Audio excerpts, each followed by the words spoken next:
candidly, nobody can really predict where this ends because we're working with something that's unprecedented. Freight doesn't move in silos, and neither should the conversation.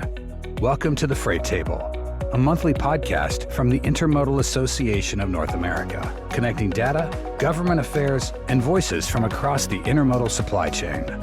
This is your pulse on what's changing now and what to watch next, where intermodal comes together. A good afternoon, Chris Machut. Thank you for joining me in this conversation about our AI project that you have spearheaded for IANA. You're about to debut it tomorrow here at the business meeting, and I have to say that the anticipation is palpable. You've teed it up very well. Thank you. You've spoken to all the parties that need to know, who are all talking it up. And I think everyone is really excited to see what this is all about. So I don't want to steal your thunder. So tell me, first off, a little bit about you and why this project, why you brought it to IANA and why you think it's so important. I've been a serial entrepreneur for 2 decades. And what I've always kind of gravitated towards is challenges in business where there can actually be value brought. And just kind of like level setting origin story. I've been doing unknowingly for the last decade AI, and they didn't call it AI at the time; they called it computer vision.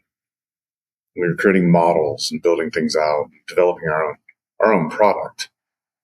When I remember when ChatGPT came out, and it really hit the general public. Oh, there's this large language model that's out there. That term. Another LLM acronym, and of the acronym sauce that we all work in, became kind of the mantra, at least for me and my team, of we needed to not only educate our customers, but as we became a participant more in IANA, I just kind of reached out and said, "Do you guys, I'm happy to volunteer and explain how we use ChatGPT, right?" And you guys gave me that opportunity. This was last year.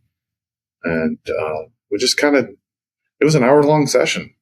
And now I look at it and it's like, that's really not that impressive now. But it's over after a year. We started in ChatGPT, asked it one question. I don't remember what the question was.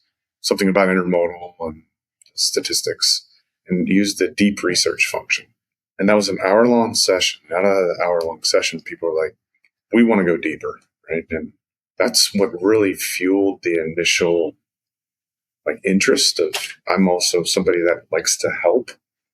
And if I have a particular skill set that I can help put a finger in the hole, the leak in the dam, people are asking for it, and I can be a contributing member to the organization, that's what intrigued me.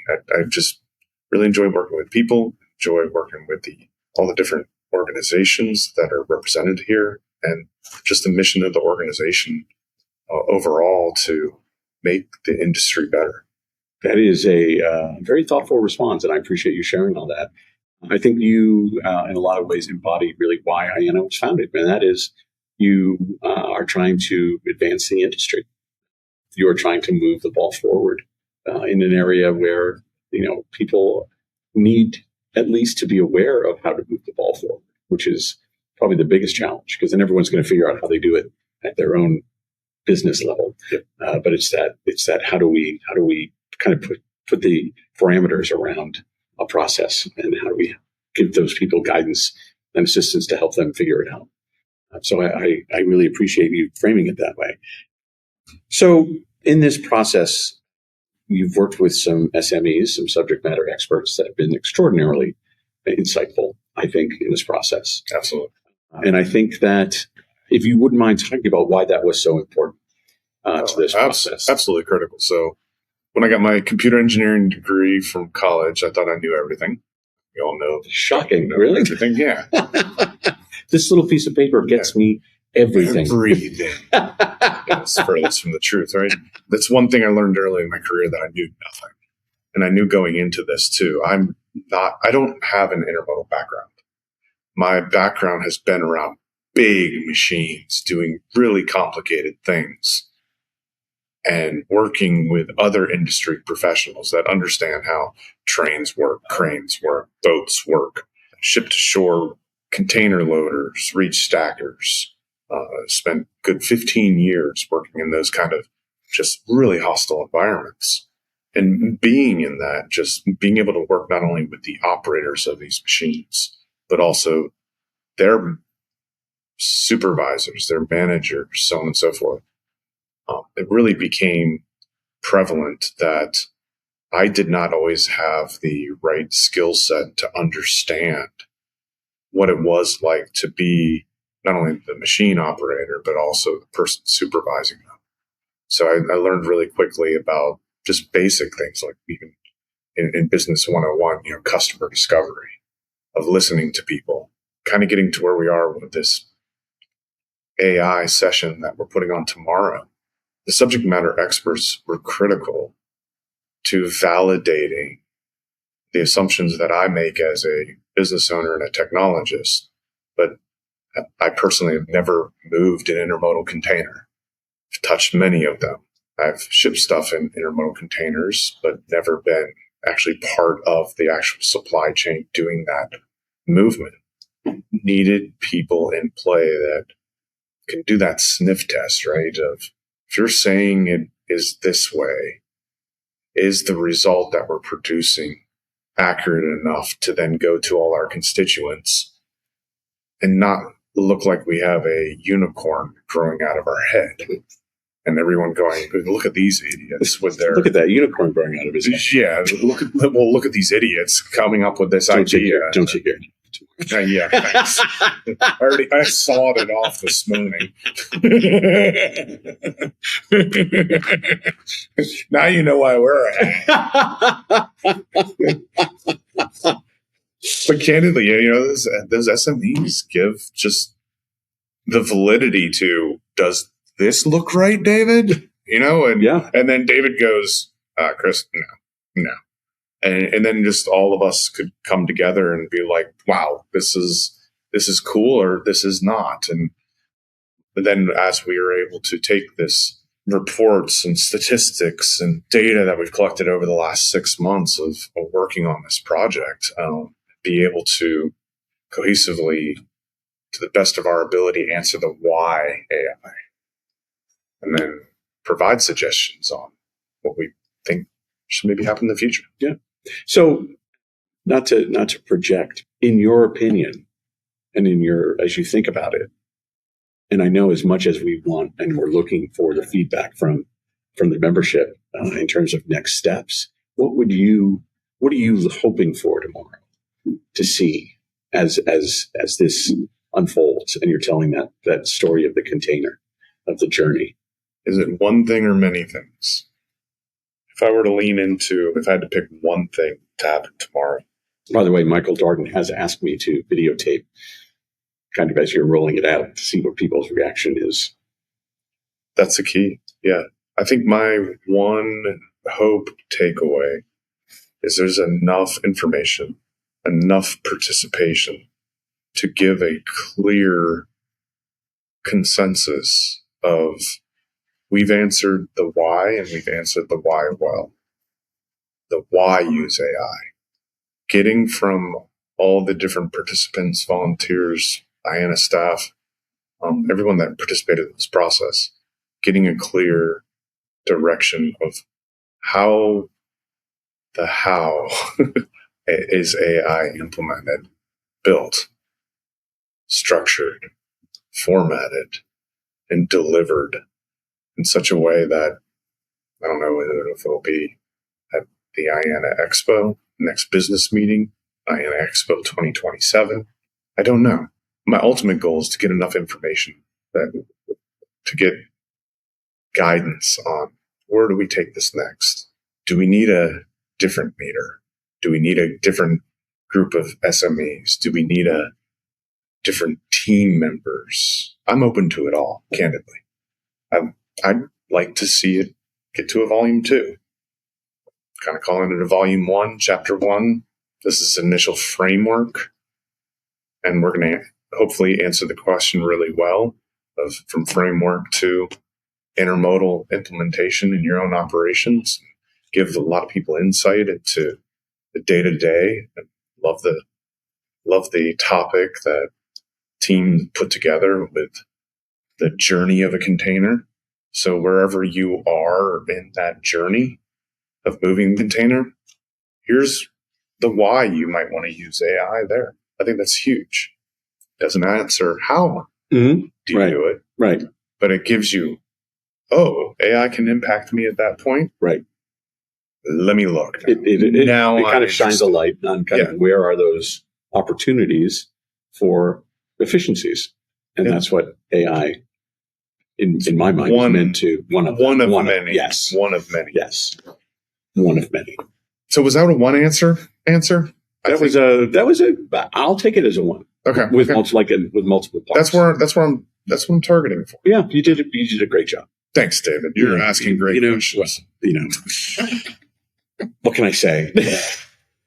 So I thoroughly enjoy our conversations. I've thoroughly enjoyed being able to be a part of this project from a distance in some ways, and thoroughly am just amazed at the intelligence and kind of intuitive thinking and forethought that goes into putting this all together.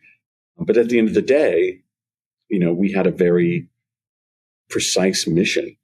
That's target.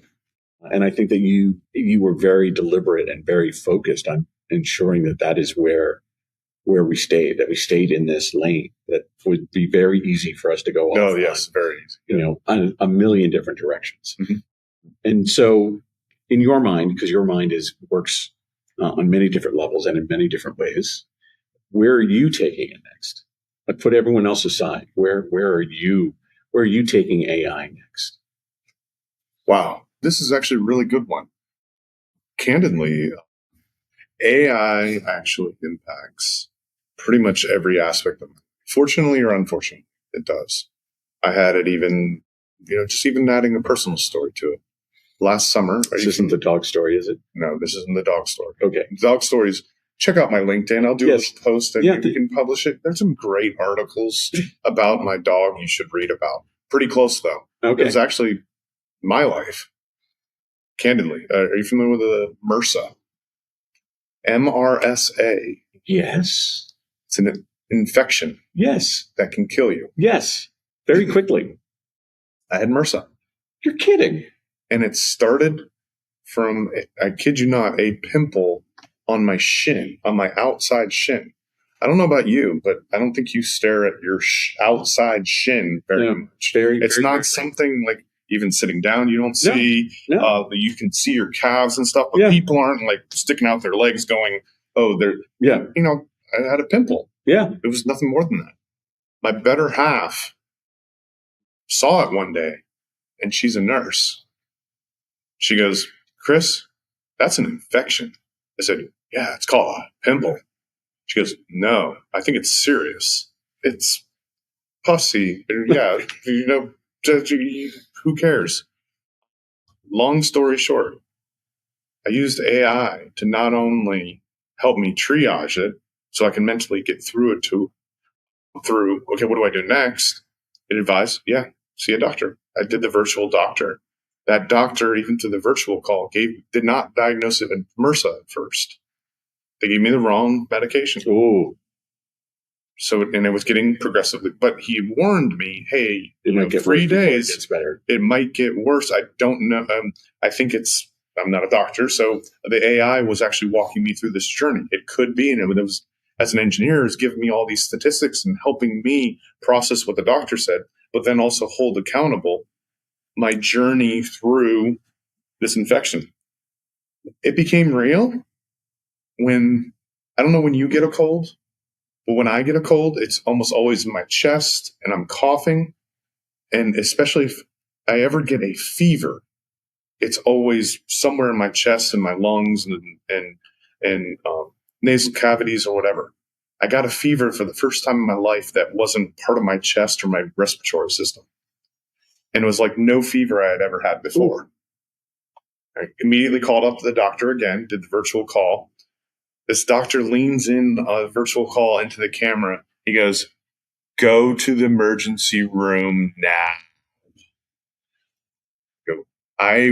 He goes, "I was an emergency room doctor, and that is MRSA.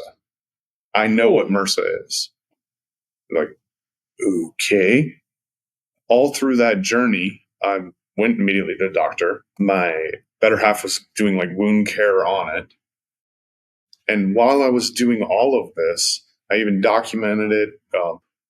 AI was warning me it could be MRSA all along the process, just taking pictures of it.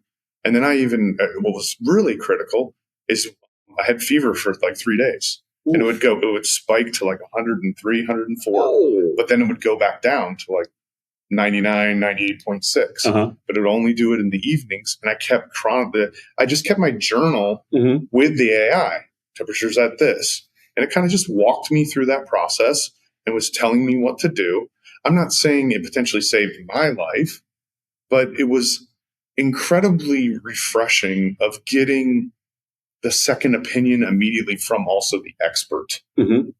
I think there's a lot to be learned about the doctor as the human in the loop, with the AI supporting your processing, your knowledge, your information to solve a problem.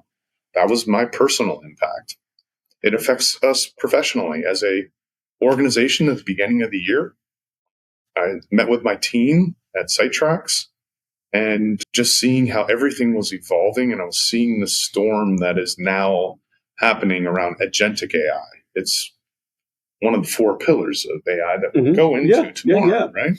And I made it a mandate in our organization that if you aren't, now is the time to start embracing AI more in our own operations, to the extent that we even internally with our tech teams, and I recommend this to almost any organization. This isn't even part of what I'm maybe going to talk about tomorrow because it's going to be so free form. But we do a 1-hour collaborative, what have you read about AI this week? Mm-hmm. Because the stuff we're presenting tomorrow in 6 months at Expo is going to be potentially completely different, because how it's accelerating so fast. It's not going linearly or 10% a year. It grows exponentially. Right. So even from the beginning of the year, when I asked my team, hey, let's start looking into this, we spend 1 hour a week on what did you hear? Mm-hmm. Can you share? Hey, I played with this. I ran this. Did you see this solution? Did you see that solution? It's not my intent now to get deep into the how and the different stacks and stuff that we're all using, even in our own organization. But there's so much out there. And being given the runway within other organizations to be able to experiment, even if it's just for an hour a week, can amplify potential savings, revenue. And as an organization, that's what you're looking for. Mm-hmm. But for the individuals, reduction of stress. Go back to my personal story. Yeah. MRSA can kill you. AI was critical for that use case of helping me being sick. And by the way, my better half is amazing. She did an amazing job taking care of me. But just being able to process it in my own way and probably saying a lot of things when you're not feeling well that you probably shouldn't to your loved ones too. Filtering that. I'm not the best patient. Shocking. I find it very hard to believe. Chris, go back to bed. I don't want to. What does AI say? Okay, it told me to go to bed. I knew it would. See? I told you. Told you so. I got my second opinion, though. That's all that matters, right? You still got your way. At the end of the day, just kind of putting a bow on it, personally, organizationally, and even professionally. I'd be absolutely insane not to leverage AI in the one thing that I've loved to do my entire life, but I've never had the time to do, which is writing.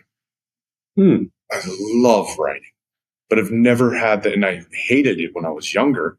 because I couldn't rip out of my head and apply it to paper. Because that process is in and of itself can be extremely difficult. And to also pull it out of your head and make it make sense to you or somebody else. And like, it's a very hard thing for a lot of people to do. So they just don't. Right.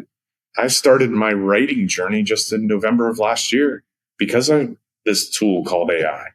I can have a conversation with it for just take a transcript even with myself. And I want to do X, Y, and Z. And I want to talk about, can you believe that happened and this happened and these people over here, and give all my opinions, but then get it consolidated down that it's not in my chaotic mind. And my chaotic mind isn't just going boom. And then David goes, I don't know what you just said. Now it can actually be presented in such a way. This is what I said. That is what I wanted to say, right? Yeah. And so much so, I just did an article on Friday. And do you have anyone in school in your life? No. You've been to school. I have been to school. I've attended several of them. I wrote an article on, and this is just how much I really enjoy interacting with it. Friday, before this conference, I wrote an article on an experience that started at 7:30 a.m., ended at 12:30 p.m., and it was mentoring high school kids, 16 different high school kid companies, and I was an honored board of advisor to give these kids feedback. And what was insane about the whole thing, and I'm not trying to do this or pat myself on the back, but the teacher encouraged the kids to embrace AI. And in my article, what was so poignant about the thing, and I've been doing this volunteer work for a decade now. I was able to sit down and go, the quality that these kids were able to produce. And it wasn't just, and they acknowledged they were using AI to create their presentations. They developed their business models. Being entrepreneurs, not for the faint of heart. No, not at all. At all. And for a 10th grader to be presenting to 8 other adults in a room along with their peers and be put together and feel good about what they're presenting. And it doesn't look like a 10th grader. I want to say, like, it looks like it's still 10th grader produced materials, but it's a polished messaging that you could then see immediately delivered in their confidence. Sure. Yeah, of course. Instead of focusing on that one bullet point or the mathematical blah-bitty blah in their slide deck, they're able to practice more on their delivery. They're able to do more. And that's another takeaway in this whole thing. Being able to do more with less and be able to get your point across more concisely and coherently and in an articulate fashion. There's the professional, personal, and organizational gains are pretty substantial with AI. So do you see why I have to read from a script all the time? 15 minutes later. I do, but I would not have wanted to stop you. And so what you shared was actually very impactful. So I appreciate it. Thank you, Dave. Thank you. And I think it speaks to, number one, your level of commitment, your level of engagement, and your level of generosity in terms of sharing your experiences and how what you're experiencing can benefit others. And I think that, again, goes back to the heart of what IANA is all about. And so I don't want to wrap this up without saying, truly, you have, in my opinion, my very, uneducated and somewhat, mid-level association person, an amazing gift to this organization in that, you have perhaps provided a spark that will ignite an industry that is not known for its embrace of technology. Yes. To really help it move forward. And so to that, I say thank you. I appreciate the opportunity to be able to do it. I mean, it goes both ways. The ability with your team, David, and the openness, and you guys have committed so much in resources as well. I mean, I've appreciate the fact that I'm a volunteer, but you guys, this is your job. And the amount of resources that you guys have put into this to put it together, it could not have come out as well as it did with the team members that you put in, especially Sandy, Brittany, and Maya. Yep, absolutely. That trifecta Yep. was strategically, you guys believed in this vision that we were trying to put together, and you built a team to make sure that it executed properly, because there was no way and I mean the SMEs, other volunteers, and other participants in this group would have the level of attention. I mean, there's just certain things, there's drudgery tasks that just need to get done. Absolutely. And those three ladies have been absolutely amazing in this whole process. They have been. I value them greatly as colleagues. And, again, we believe in what you're doing, and we believe in innovation, and we believe in the power of putting information in the hands of our members. Now, the art form in this whole process is, and this is why IANA exists, and I'm hoping your team is able to continue to take this torch wherever it's lit. Now it needs to kind of go on this marathon journey, because candidly, nobody can really predict where this ends. Right. Because we're working with something that's unprecedented. And the analogy that I latched onto in my article that I did on Friday was, do you remember when the abacus came out and you used it and you started counting with doing math with the abacus? Yeah. When I was looking, you mean the little toy one? Yeah. Yeah. I remember that. Do you remember when the calculator then came out? The calculator that I could turn upside down and have little. And you could say hello. Yeah. And I had Shell oil. That was mine. Shell? You did Shell? You didn't do hello? No, I did Shell oil. I don't remember why I did Shell oil. Oh, that's interesting. I don't know. I did hello all the time. That 10-year difference in our age is really just shocking. PC computer. Yes. When did you get your first computer? Oh, my Lord. Not till after college. For me, that 1962? was... No, that was... So I remember I took a typewriter to college in 1986. 86. And the guy down the hall from me freshman year, so that was in 86, 87, he had the first personal computer that he actually had like in his room. And so we were all in awe of that. But I think I used a typewriter through my college years. So I don't think I had my first PC until my professional life. New tech, right? Yeah, oh, totally. Internet came out. Do you remember using internet for the first time? Dial-up, absolutely. My mother didn't quite know what to do because she never had the phone anymore. There's been several other interesting technologies between. I remember the AOL days, the floppy disk, getting in the mail, and all that stuff, and getting access to information, having access to devices that can help us calculate faster.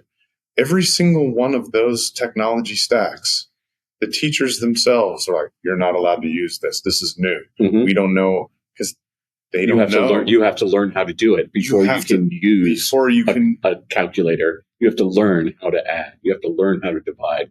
You have to learn fractions. The fundamentals, but then there's a keeping somebody behind by not allowing them to access it. Yeah, very true. Not allowing them to access the abacus, the calculator, the PC, and I'm sure there's I got you. Inventions aside, AI is, in my opinion, that pinnacle of all of that just kind of coming together and enabling now technology to actually be a direct benefit. It doesn't to everyone, or democratizing it across everyone. I'm sure you've read articles on people building software applications in minutes and all these other things. You're not going to replace Google's infrastructure with AI and code your whole Google infrastructure in 5 minutes. it still requires some architecting, systems engineering capabilities, even the enterprise apps. Just like in the same way, you get access to the internet and you're going to know everything about everything. One of my favorite analogies is if it's on Facebook, it must be real. Yeah, if it was posted on Facebook, it must be real. Yeah, we all know that's not true. Same thing happens with AI. Same thing happens with any new technology that's ever been deployed in humanity. There's bumps in the road. There's a learning curve. There's an implementation and adoption pipeline. I personally have never experienced something to deploy so rapidly and have such a direct change on virtually every single industry. And IANA's here in position to be able to take advantage of that, to push it forward, to be an industry leader and help. I know Intermodal Association in North America stands for North America, but help and have a direct impact on the whole world, and working with and how you guys are embracing even other organizations and other standards groups, and being collaborative is absolutely critical. In the same vein that it's my desire to be collaborative and work with other industry professionals that can go, yeah, that doesn't pass my sniff test of what AI just produced for those results. This is what really happens. And you'd be surprised how often than not you can feed those corrections in and it gets the result better and better and better, but you still need proper implementations and rules and processes. And that's what we'll go into tomorrow, is start giving hints towards the how. And it's up to the IANA community, all organizations participating, be it software companies to carriers to Class 1 rail to BCOs, to be part of that conversation and bring their feedback, bring their knowledge, bring their experiences to help properly define what's happening now. That's what I'm really excited about, is that everyone in the room is going to be able to have a direct impact on how AI can be properly leveraged, adopted, and deployed. Thank you, sir. I would like to put the challenge out there that we have this conversation again. I would at love Expo. to. Yeah, Expo would be good. My biggest question is, what happens at Expo? That's what excites me. Like, we have a direction, like we're kind of going, but it's a blank slate. Total blank slate, David. Yeah, it's just blank slate, and I'm really excited from the 4 webinars that we just did, the data that came out of those 4 webinars. Have you had a chance to even preview? No, because Maya didn't share it yet. She hasn't shared it out with us. It's a secret, I guess. She wants to, a big reveal.